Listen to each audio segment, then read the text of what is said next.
نماز میں ہاتھ اٹھانا یعنی رفع الیدین، یہ ایک ایسا موضوع ہے جس پر بہت بات ہوتی ہے اور اکثر گرما گرم بحث بھی ہوتی ہے، لیکن حقیقت یہ ہے کہ یہ کوئی نیا اختلاف نہیں ہے۔ اس کی جڑیں اسلام کے بالکل ابتدائی دور سے جا ملتی ہیں۔ تو آج ہم اسی موضوع کی گہرائی میں اتریں گے اور سمجھنے کی کوشش کریں گے کہ اس پر مختلف مکاتب فکر کے نظریات آخر ہیں کیا۔ تو سب سے پہلے رفع الیدین ہے کیا؟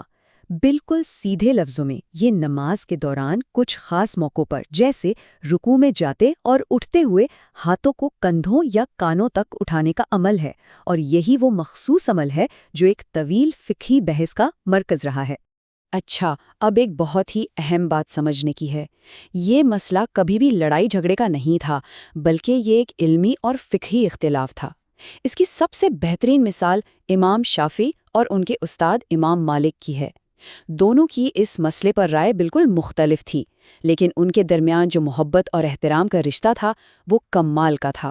تو آج ہم کیا کیا دیکھنے والے ہیں؟ سب سے پہلے ہم اس اختلاف کی تاریخی جڑوں کو دیکھیں گے، پھر چاروں بڑے فقہی مکاتب فکر کی رائے جانیں گے، اور اس کے بعد اہل حدیث علماء کے نظریات پر نظر ڈالیں گے۔ پھر ایک بہت ہی دلچسپ سوال پر بات ہوگی کہ سجدوں میں رفع الیدین کا کیا حکم ہے، اور آخر میں ہم یہ سمجھنے کی کوشش کریں گے کہ اس عمل کی اصل حیثیت کیا ہے۔ تو چلے شروع کرتے ہیں۔ یہ بات ذہن میں رکھنا بہت ضروری ہے کہ یہ کوئی آج کا اختلاف نہیں ہے۔ یہ اختلاف اسلام کے ابتدائی دور کی روایات اور احادیث کی مختلف تشریحات کی وجہ سے پیدا ہوا۔ یعنی یہ کوئی بعد میں بنائی گئی چیز نہیں، بلکہ یہ بڑے بڑے مجتہدین کا اپنی تحقیق اور دلائل کی بنیاد پر مختلف نتائج تک پہنچنے کا معاملہ ہے۔ اب اگر ہم سنی فقہ کے چار بڑے مکاتب فکر کو دیکھیں تو یہاں ہمیں ایک واضح تقسیم نظر آتی ہے۔ ایک طرف حنفی اور مالکی مکاتب فکر ہیں جو اسے یا تو خلاف اولا یعنی نہ کرنا بہتر ہے، یا مکروہ یعنی ناپسندیدہ سمجھتے ہیں، جبکہ دوسری طرف شافعی اور حنبلی مکاتب فکر اسے ایک مستحب سنت یعنی ایک بہت اچھا اور قابل تحسین عمل۔ تو اب سوال یہ ہے کہ یہ تقسیم کیوں ہے؟ آخر یہ چاروں عظیم امام اپنے اپنے نتائج پر کیسے پہنچے؟ آئیے ذرا گہرائی میں جا کر ان کی دلیلوں کو سمجھنے کی کوشش کرتے ہیں۔ اس سے اس اختلاف کی علمی حیثیت اور بھی واضح ہو جائے گی۔ تو موٹے طور پر دو گروہ بن جاتے ہیں۔ ایک طرف ہے حنفی اور مالکی، اور دوسری طرف شافعی اور حنبلی۔ ایک کیمپ کہتا ہے کہ رکوع کے وقت رفع الیدین نہ کرنا بہتر ہے، اور دوسرا کیمپ اسے ایک مستحب عمل کے طور پر کرنے کی سفارش کرتا ہے۔ امام مالک کا موقف بہت واضح اور دو ٹوک ہے۔ یہ ان کا براہ راست قول ہے جو ان کی کتاب المدونۃ الکبریٰ میں موجود ہے، اور ان کے یہ الفاظ لا عارف یعنی میں نے نہیں جانتا بہت گہرا مطلب رکھتے ہیں۔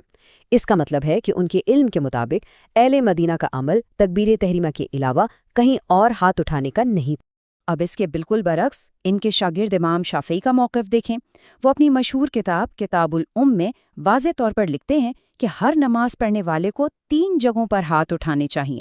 دیکھیں کتنا واضح فرق ہے، اور یہی اس علمی اختلاف کی خوبصورتی ہے کہ استاد اور شاگرد دونوں اپنی تحقیق کی بنیاد پر الگ الگ نتیجے پر پہنچے۔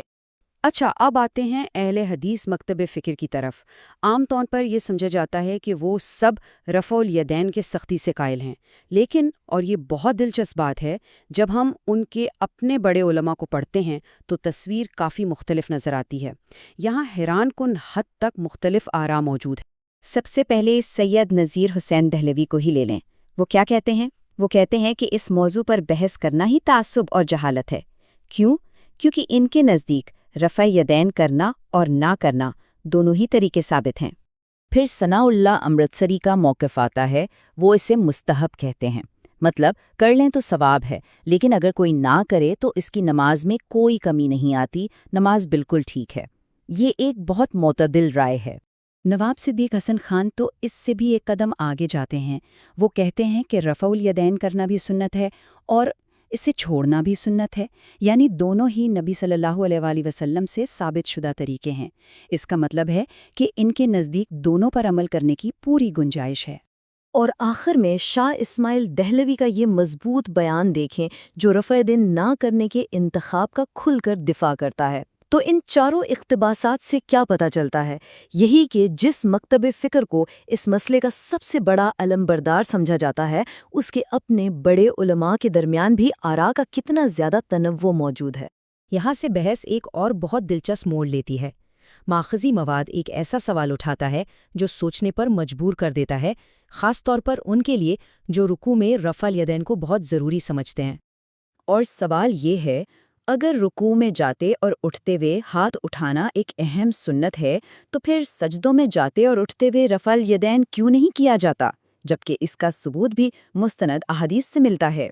اور یہ کوئی معمولی سوال نہیں ہے۔ کیوں؟ کیونکہ سجدوں میں رفع الیدین کا عمل کم از کم 10 صحابہ سے روایت کیا گیا ہے۔ مشہور عالم ناصر الدین البانی نے اسے مستند قرار دیا ہے، اور سب سے اہم بات، خود عبداللہ ابن عمر، جن کی روایت رکوع کے رفع الیدین کی بنیاد ہے، وہ بھی سجدوں میں رفع الیدین کرتے تھے۔ امام احمد بن حنبل کا بھی یہی عمل تھا۔ تو پھر اس سنت کو کیوں چھوڑ دیا گیا؟ یہ ایک اہم نکتہ ہے۔ چلیں اب ہم اپنے آخری حصے کی طرف بڑھتے ہیں، یعنی اس عمل کی اصل شرعی حیثیت کیا ہے؟ کیا یہ فرض ہے، سنت ہے، یا کچھ اور؟ یہاں بھی ہمیں خاص طور پر اہل حدیث علماء کے درمیان ایک بہت دلچسپ اختلاف نظر آتا ہے۔ ایک طرف ہیں عبد المنان نورپوری، جن کا کہنا ہے کہ کسی بھی حدیث میں رفع الیدین کو نہ فرض کہا گیا ہے اور نہ ہی سنت، یعنی اس کی کوئی واضح شرعی درجہ بندی نہیں کی گئی۔ لیکن دوسری طرف اسی مکتب فکر سے تعلق رکھنے والے رئیس ندوی صاحب اسے فرض قرار دیتے ہیں، اور یہاں تک کہتے ہیں کہ اس کے بغیر نماز ہی نہیں ہوتی۔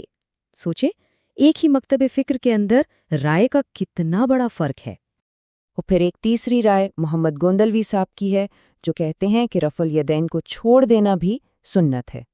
تو ایک عالم کہتا ہے کوئی درجہ نہیں، دوسرا کہتا ہے فرض ہے، اور تیسرا کہتا ہے چھوڑنا بھی سنت ہے۔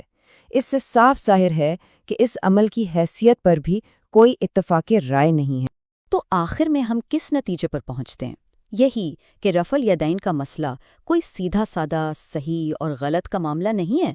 یہ ایک گہرا تاریخی اور علمی اختلاف ہے، جس میں ہر ایک کے پاس اپنی اپنی دلیلیں ہیں۔ اور دلچسپ بات یہ ہے کہ یہ اختلاف صرف مختلف مکاتب فکر کے درمیان ہی نہیں، بلکہ ایک ہی مکتب فکر کے اندر بھی پوری شدت سے موجود ہے۔ اور یہ ہمیں ایک بڑے اور اہم سوال پر لا کر چھوڑ دیتا ہے۔ جب ہماری دینی روایت میں ایک ہی عمل کے کئی مستند طریقے ملتے ہوں، تو پھر یہ فیصلہ کیسے کیا جائے کہ کون سا راستہ اختیار کرنا ہے؟ یہ سوال صرف رفع الیدین کا نہیں، بلکہ یہ اس بات کا ہے کہ ہم اپنے پورے علمی ورثے کے ساتھ کیسے معاملہ کرتے ہیں۔